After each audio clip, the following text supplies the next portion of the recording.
Hey guys, welcome back to another video. Today I'm heading out on my Triumph Bonneville for another ride, and I thought it'd be really cool to show you guys some of these upgrades I've recently fitted. So some of you in the comments have already noticed, so bravo to you. But for those who haven't, this is my new touring screen. I'm not sure if that's coming out very well, but it's there. It's a clear screen. It's pretty massive, but I absolutely love it. Also have a new seat and luggage, and then a little bit of a mystery upgrade, which more on that later. So right now I'm going to get the bike loaded up, I'm going to get my coat on, we're going to gear up and get down the road.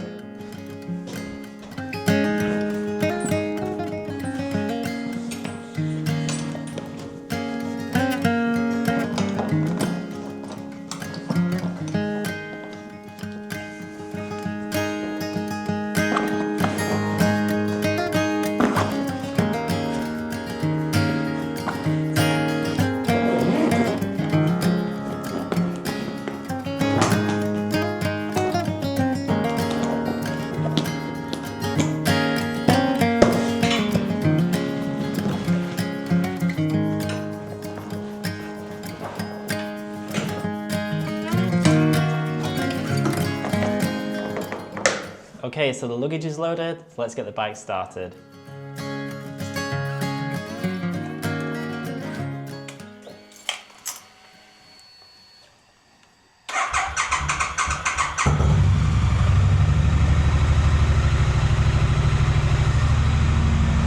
Bit thought about it.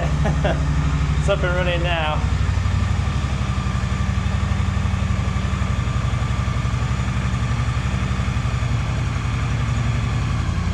I know I shouldn't be breathing in these fumes on a cold startup or any startup really, but it's nice. Alright, enough of this, let's get out of here.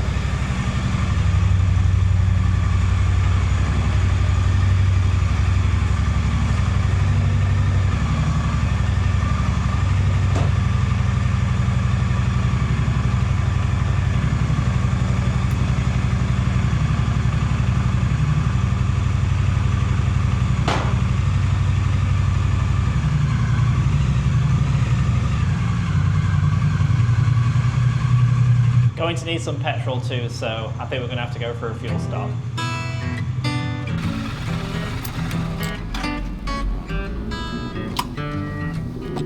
First fill up back in the UK, and I'm clearly out of practice.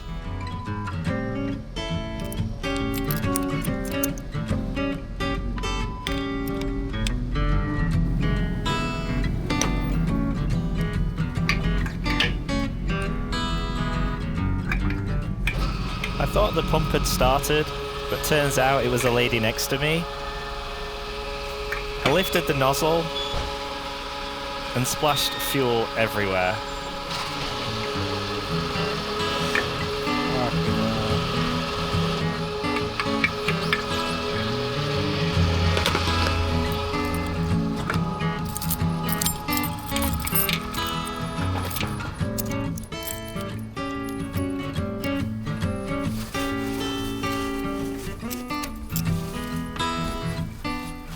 After a quick wipe over, we were soon back on the road.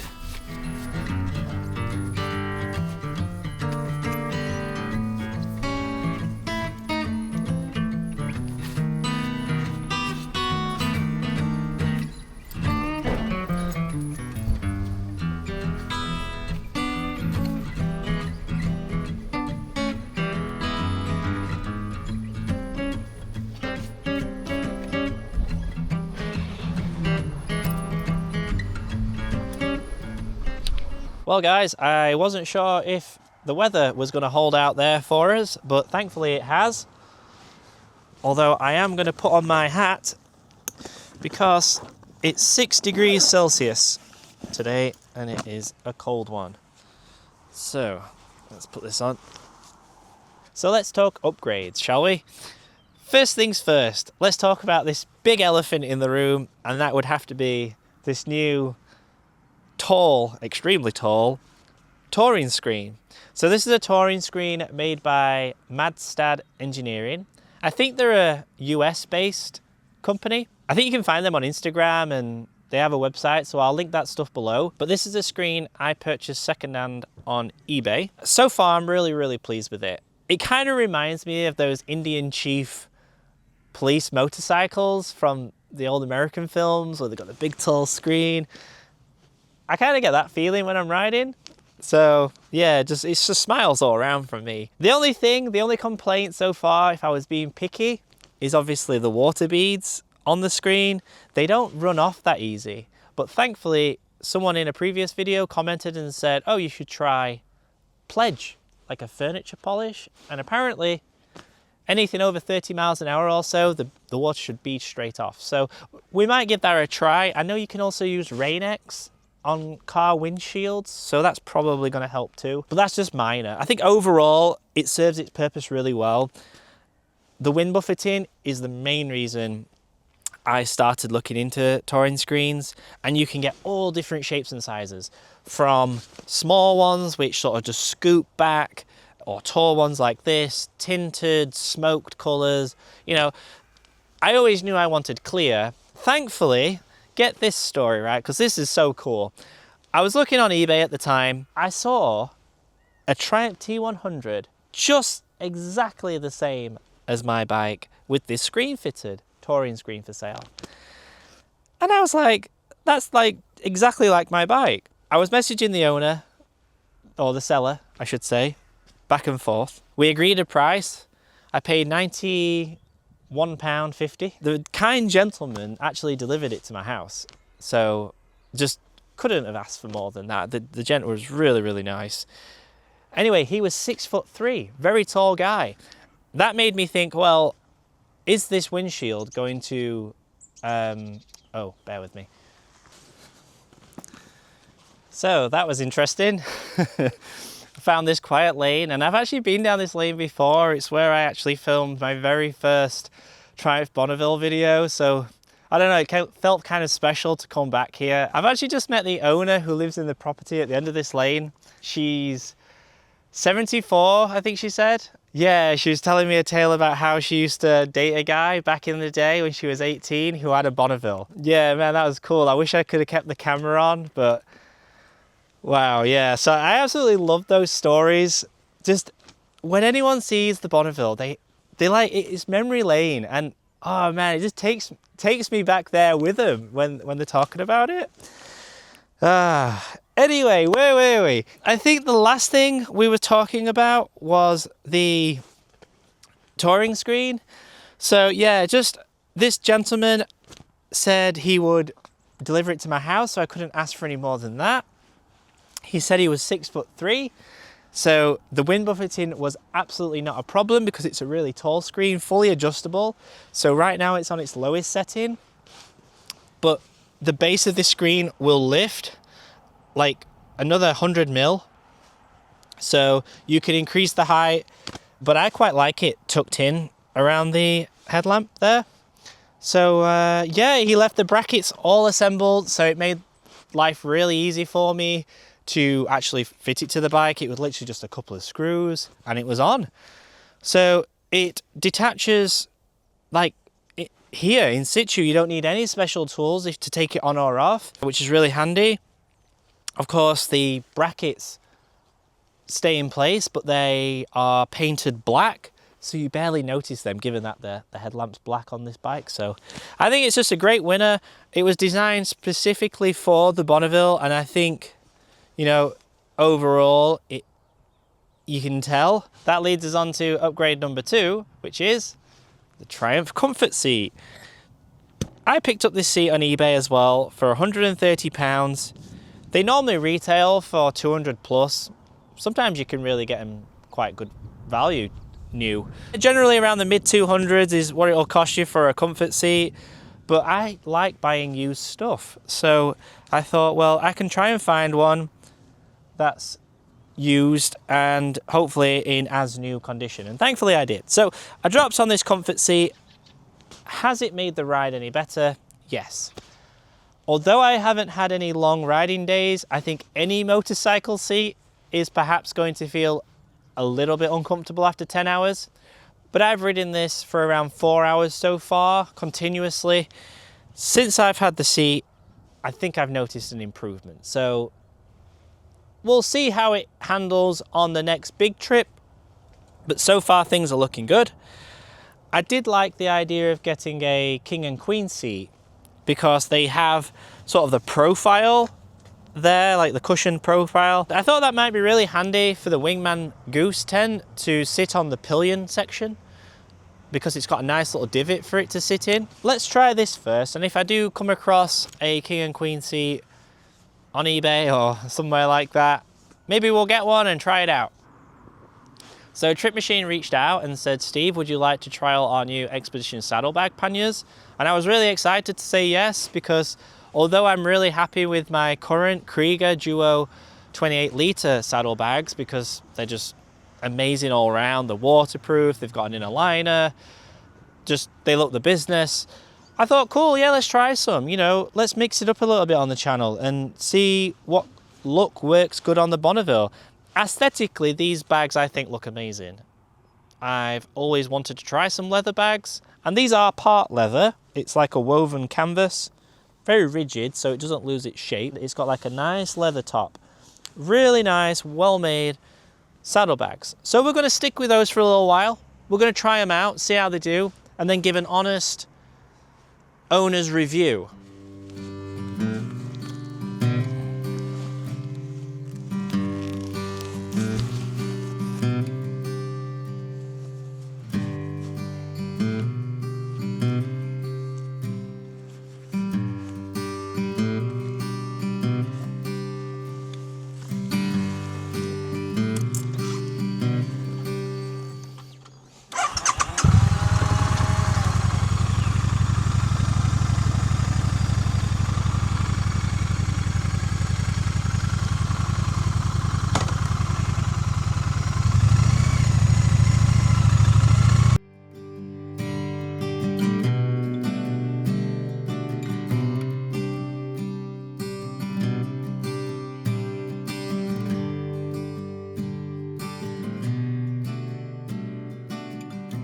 Alright guys, well it's really turning cold right now, so I think we're going to head back to the garage, and that's where I can show you the wheels and how I may include them as part of a touring upgrade.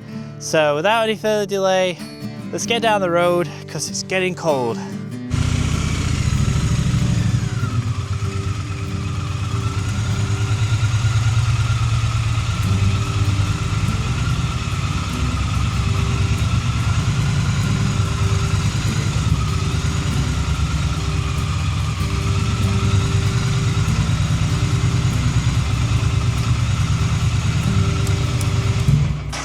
Well guys, we made it back to the garage, slightly more damp than when we set off.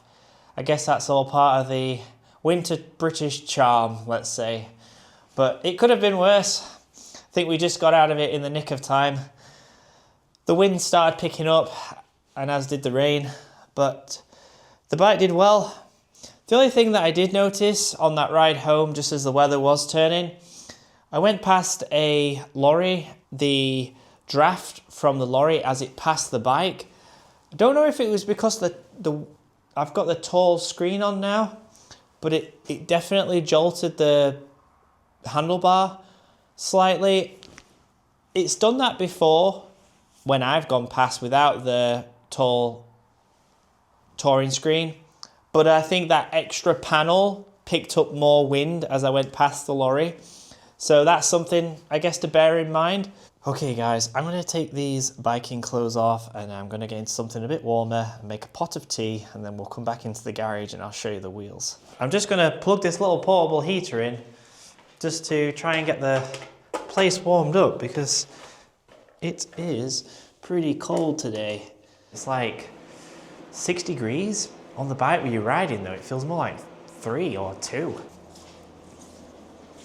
So before you all panic, this is a cast wheel. This is from a Triumph Street Twin. Now, I was going to do a bit more of a thorough video about these wheels, so I'll not go into too much technical detail on this one. However, they're a cast aluminium wheel. and therefore these particular wheels don't have inner tubes. So why is that a concern, I guess, for me? Why do I think they are an upgrade? Well, some people would say they are, some people would say they're not. And I really don't want to start like a big debate about which types of wheels are better, whether you go for the chrome spokes or whether you go for cast alloy.